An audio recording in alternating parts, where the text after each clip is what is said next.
As you know by now, this is 100% online, and in a normal traditional English 1B course, you would be driving to campus to listen to me lecture at you for an hour and a half, 2 times a week.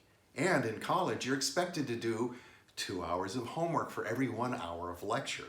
We're trying to condense all of that into a very efficient way of delivering distance learning to you at home. So bear with me. Every once in a while, it's going to seem like you have a lot of work to do in this class, but put it into context. It's actually a lot fewer hours of listening to me lecture at you.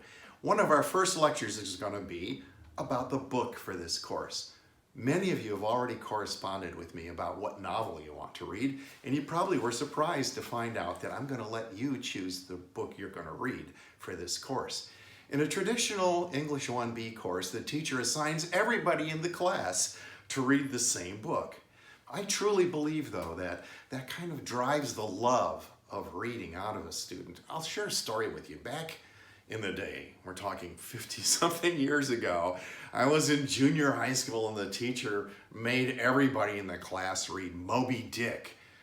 So I took the book home and I read it over the weekend, and I came to class on Monday and I told the teacher, I hated this book. I read the whole 600-page novel and I got to the end and there was really no white whale.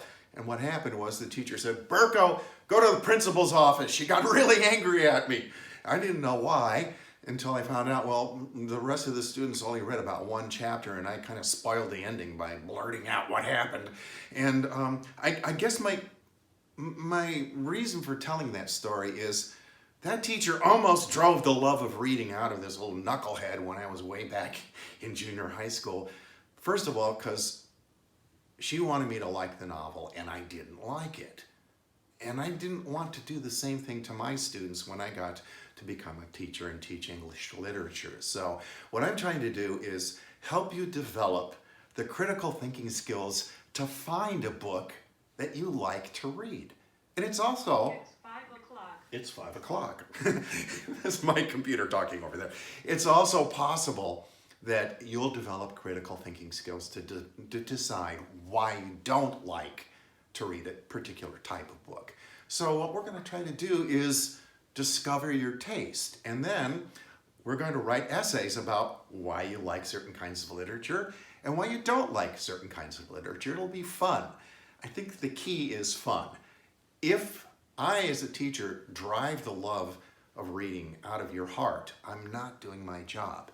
If, however, even if you're one of those students who confided in me, I don't really like to read, and I can lead you to a book that you really love, and then maybe lure you into reading a second book beyond the class, and a third and fourth, and I've done my job. I've helped you discover literature. That's what this course is all about.